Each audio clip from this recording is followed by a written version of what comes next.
Bienvenidos a la presentación de un legado más para Torreón. A continuación, presenciaremos la primera parte de un documental que narra la odisea de la formación de nuestra ciudad, aquí donde el desierto encontró la frescura del espíritu emprendedor. El material que veremos está enriquecido por los testimonios de muchos de los protagonistas de nuestra historia, algunos de los cuales ya no están con nosotros. Todos ellos nos dieron la oportunidad de rescatar imágenes vivas a través de sus recuerdos, fundamentales para entender lo que hoy somos. Estamos convencidos que la educación y la cultura deben ser pilares de nuestro desarrollo. Proyectos como el presente son importantes para el rescate de nuestro origen y destino como torreonenses, como laguneros, como mexicanos. Recordemos que quienes tienen como cimiento de su presente el aprendizaje de la historia, poseen la clave para construir tan alto como quieran el edificio de su futuro. Disfrutemos juntos de este documento de y para la historia.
Brindo por mi amor, que es la laguna, por sus tierras con agua y las resecas. Porque recordar es vivir, ¿verdad? Digo, aquí está, aquí estuvo esto, aquí estuvo el otro. Vamos a la laguna, hay trabajo y bien remunerado. Pues fue una época de mucha cortesía de los muchachos para las muchachas. Fue una agradable sorpresa porque Torreón era una ciudad muy moderna. Entonces creo que hicimos toda una generación de público con amor al teatro. Torreón era una ciudad pequeña, era una ciudad muy bonita, muy alegre. Torreón, habiendo agua en el río, era una alegría, había hasta festejos ahí del pueblo y de todo, ahí en la presa en las compuertas del Coyote. Pues veíamos el Tajo de la Perla que salía ahí a la altura de donde está el torreón ese de la fundición número 3 que era. No, aquí había personas que se la hacían pero bien hecha. Aquí hay personas muy capaces. Y cómo empezó aquí en la laguna a florecer, eran fantasías y leyendas. Lo vestían a uno con un moñito atrás, lo vestían a uno de grande. El tiempo que yo conocí era romántico, de coches de mulas, de coches de caballo. Son otros tiempos. Yo los veo con gran felicidad y los aplaudo. Pero socialmente hablando había paz, había, manera de trabajar. Al único río en el mundo al que se le llama Padre Nazas.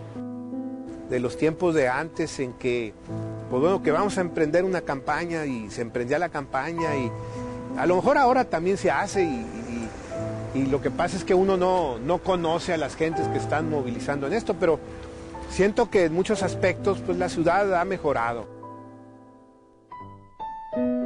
Construir futuros recuerdos. Vivir. Hacer historia a partir de la experiencia. Contarla luego desde esta óptica individual. Salpicándola de las emociones, de la inconsistencia de lo temporal, de la interpretación subjetiva de lo vivido. La memoria es el archivo inmediato al que recurrimos casi involuntariamente, en pos de una revisión de lo que antecedió. La recapitulación no exige un orden de los datos. Esto no les confiere mayor o menor validez. En la confrontación encuentran su lugar. Cada uno tiene su propia historia y tiene además su particular versión de la historia de otros. Al converger y amalgamarse en el diario vivir, se genera una silueta que delinea fielmente el devenir de una ciudad. La historia de Torreón es el espejo que refleja las imágenes de hombres tenaces. Aventureros que en el riesgo y la lucha encontraron una forma de vida. Espíritus libres que no los cercó condición alguna. Rostros ajenos que se mimetizaron por voluntad. De su andar quedaron testigos duales en su esencia. Inertes por la materia. Vivos por su función. La calidez de una voz protagonista, matizada por el brillo en la mirada que evidencia la intensidad. Por la cadencia mesurada del tiempo. Por la recreación de lo que ahora son anécdotas. Es insustituible. Es el ayer que fluye en palabras. Gestos. Modulaciones. Es el futuro recuerdo del pasado. Y es hoy. Materia de la memoria.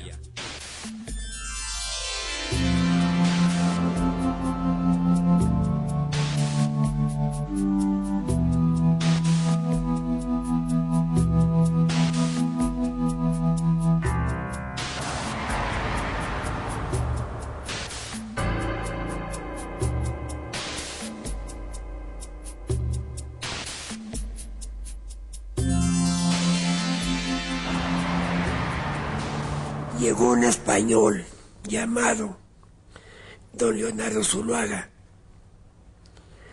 Alborreas, y enamoró a la heredera del San Lorenzo de Parras y el San Lorenzo de La Laguna. Tenemos a Zuluaga, tenemos a su dependiente, don Pedro Santa Cruz, y pues tenemos a los labriegos laguneros, ¿verdad? Para que le dieron vida aquí a lo que posteriormente sería la villa y la ciudad de Torreón. La ciudad de Torreón no fue fundada nunca. Simplemente creció y creció y creció y se desarrolló. En sus inicios fue un desolado rancho, pues allá en la punta más lejana de las propiedades de Zuluaga. Para esto, esta parte de aquí del Torreón era asaltada por indios y hacían grandes matazones. Se erigió un torreón de observación de vigía, un torreoncito, 1850 y tanto, 51 tal vez. Definitivamente que esta situación debe considerarse como la fundación clara de lo que hoy es Torreón, ¿verdad? A la ciudad de Torreón, es decir, al rancho del Torreón, como decía un amigo mío, se le apareció el porvenir.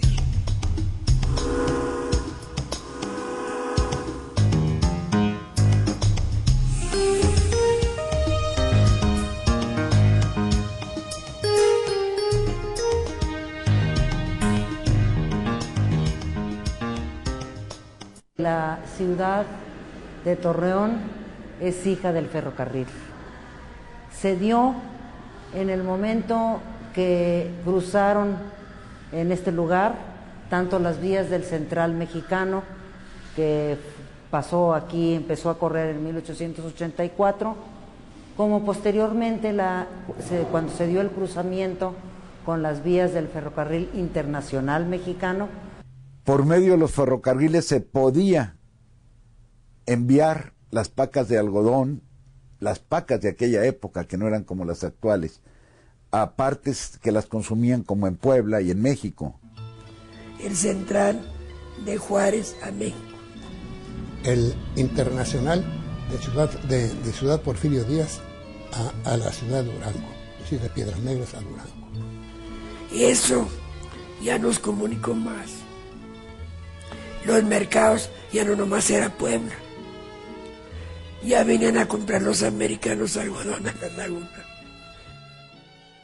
Movimiento tan enorme de dinero que se fue dando poco a poco atrajo a toda la migración, tanto de personas de la propia República Mexicana como de extranjeros. Mucha inmigración de Zacatecas, de Durango, que con motivo de las pizcas venían. La colonia española, que en aquella época de latifundios manejaba grandes haciendas, Los ingleses con la casa Purcell y Tlahualilo. Los alemanes que vinieron sobre todo para la maquinaria agrícola y una gran colonia china. Unos venían a trabajar al campo, pero otros se traían una carnicería, otros se traían una panadería, otros una botica, una nevería, y se llenó de todos tipos de comercios. Oye, mi familia, ¿verdad? Que ellos eran de Zacatecas y vinieron aquí y empezó mi papá a trabajar así en los almacenes grandes, ¿verdad? Y ya después, yo tenía aquí familia también, no poco, pobre, pero no rica, de los fundadores de Torreón. Llegaron también, pues digamos, gente que puso hoteles, restaurantes, que era lo principal, ¿verdad? El hospedaje. Yo creo que posteriormente deben de haber llegado también aventureros, ¿verdad? Y tan escasa la mano de obra que hubo necesidad de que de otras partes vinieran. Y vinieron en cantidades extraordinarias, por lo que ya le dijo. Por eso, la sugestión de prestigio. Vamos a la laguna, hay trabajo y bien remunerado. Eso fue una noticia que corrió por los campos de Zacatecas y de otras poblaciones. Muchos de los chinos trabajaron en aquellos lugares, en Mapimí, en Ojuela, en los minerales. Y aquí, en lo que respecta a Torreón, su principal actividad era el abarrote, la hortaliza, lavanderías y restaurantes, ¿verdad? El árabe, yo no sé dónde quiera aparece. Donde hay comercio, ahí están. También llegaron los árabes. Pues casi todos los paisanos pues empezaron en el comercio de venta en abonos, que fue una novedad aquí en la ciudad. Pues no bien en la región, ¿verdad? Porque con su fardo pues caminaban distancias enormes, iban a pie a San Pedro con un burro cargado de mercancía y parte vendían y parte hacían cambalache. Primero fue la estación, después la congregación, después la villa, en 1893. Mi abuelo, el coronel Carlos González Montes de Oca, había sido presidente municipal en Matamoros, primero. Fue también jefe político de la región y fue el primer presidente electo que tuvo Torreón. Pues era un Torreón sin pavimento, lleno de tierra, pero que en el ámbito internacional era muy conocido por el algodón, que había salido el cultivo aquí del algodón logró una fibra muy resistente, comparable a la egipcia, que era antes del algodón de la laguna, pues el más cotizado en los mercados internacionales. O atraer insumos que se necesitaban muchos para la creciente y naciente industria lagunera, comarcana.